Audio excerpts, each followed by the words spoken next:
Hi, everybody. I know I am not the only one who has gone to a birthday party and sat through 2 hours of mingling with other parents or with adults if you're not at a kid's birthday party. And then you get all excited because here comes the cake and you earned it because you mingled for 2 hours with a bunch of strangers talking about goodness knows what. And you get the cake and it just makes you kind of sad because it's too sweet or it tastes like nothing but sugar and food coloring, possibly some chemical additives if you're sensitive like me. So I have the answer to that problem, and that is well composed cake. Cake does not just have to be bland and overly sweet, it can be a celebration in itself. So, who am I? And why do I know enough to talk about this topic? Well, I am someone who is a classically trained pastry chef. However, I didn't go to pastry school until 20 years of baking at home on my own and learning what I could from my mother and grandmother and YouTube. And I got really, really into cake when I decided to start a family. And my daughter was born in 2014, and I was determined to make her the absolute coolest birthday cakes. I wanted her birthday party to be the talk of the preschool. So I started working on my cake decorating skills. Those skills started to get better and better and better, but the cake underneath really wasn't that great. So these are some of the cakes that I made before pastry school. Now, that one in the upper left-hand corner, Totoro, was actually only the second cake that I ever made with fondant. And it took me over 12 hours just to decorate it. Not to bake the cake, not to make the buttercream, not to stack it, not to shape it, not to color it, just to decorate. And it didn't taste that great. It was like a boxed cake mix that I had kind of added some coffee flavor into.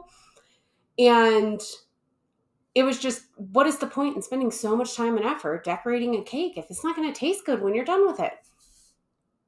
So, went to pastry school. I worked in the industry. I kept building my skill and building my skill on the actual composition of the cake, the texture and flavor of the cake layers, the moisture, the flavoring components, the textural components. And I worked in the industry for a while, and then life went kind of nuts, and I'm a home baker again.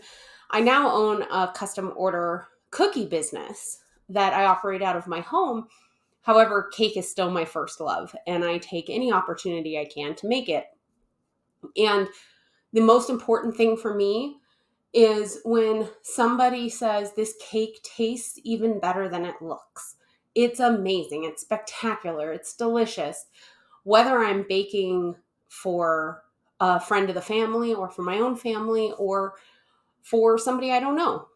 And that's why I came up with this guide.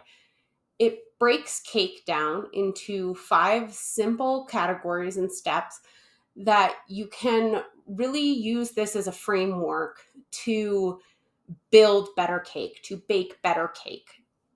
The difference between a home baker that is learning things on their own, which, don't get me wrong, you can learn a lot on your own just by experimenting. But the really huge shift that we made in pastry school was the thought process, was the method, was the technique, was the planning, was the preparation. And the time spent planning really does pay off in the end. So this is a really simple framework to help you think about how to build your next cake so that when you're done with it, it tastes even better than it looks. These are some of the cakes I make now. Yes, I still mess up sometimes. That cake there that's hiding behind my face a little bit, I was making bleed, and I forgot one of the most important parts of cake decorating, and that is you kind of need to keep things cold. However, every single one of those other cakes, whether it was really simply decorated, the ice skating cake, that was just a cake that I rolled in a bunch of sprinkles and stuck some ice skates on the front. Or the carved cakes like the Squishmallow or the slug fidget. Okay, my daughter loves those fidgets now, but this cake wasn't even for her. Um, whether it doesn't matter, those cakes all have flavor, they all have texture, they all have stability, they all have a beautiful crumb structure on the interior. And every single one of them, my response from kids and adults alike was, oh my God, this tastes even better than it looks. And that's the goal. So, if you want to learn more about this framework and this thought process, click the link in the box below to sign up for my newsletter, where I'll be giving more tips and tricks on professional skills being applied in your home kitchen.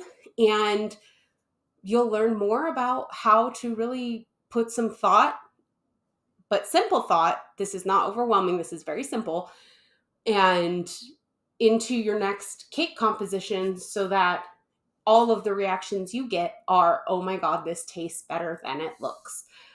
If you have any questions, put them in the comments below. I love to see what you're baking. I love to hear your stories. And I would love to help save you some of the hassle and cake fails that I myself went through to get to the level I'm at today. Thank you, and we'll see you next time.